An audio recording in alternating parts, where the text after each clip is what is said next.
Hey guys, in this video, I'm going to show you how you can activate your Google Fi SIM card on your iPhone. Really easy and simple, guys. So if you haven't already downloaded it, go ahead and download the Google Fi app.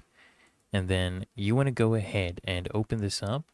And once it is done, performing your device and compatibility check, you'll be able to use the app, right? And then you want to start your eSIM activation, right? So once you do this, so you want to download eSIM first if you are on an iPhone, XS or newer. Then on your iPhone, you want to connect to a Wi-Fi network.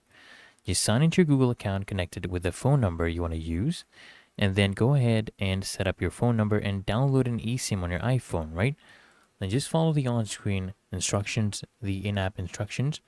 And then if you want to set up your connectivity, what you do is you return to the Google Fi app and just update your network settings. So on the device you actually want to activate, open the settings app, tap on cellular, go to cellular data network, and then in your settings field, you want to enter these texts. So your cellular data APN, you want to put it to H2G2, LTE setup APN, also H2G2, MMS APN, also H2G2, and then MMSC, you want to go ahead and paste this URL right here and pause the screen and copy this, pause the video. And MMS max message size, you want to set it to this number right here. You can also pause the video and copy that. And this is optional. You can set a personal hotspot APN. You can set it to H2G2-T.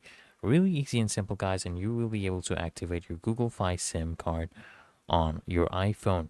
So I hope this guide provided value to you, and if it did, guys, consider smashing the like button as well as subscribing to frequently asked questions, and I'll see you in the next one.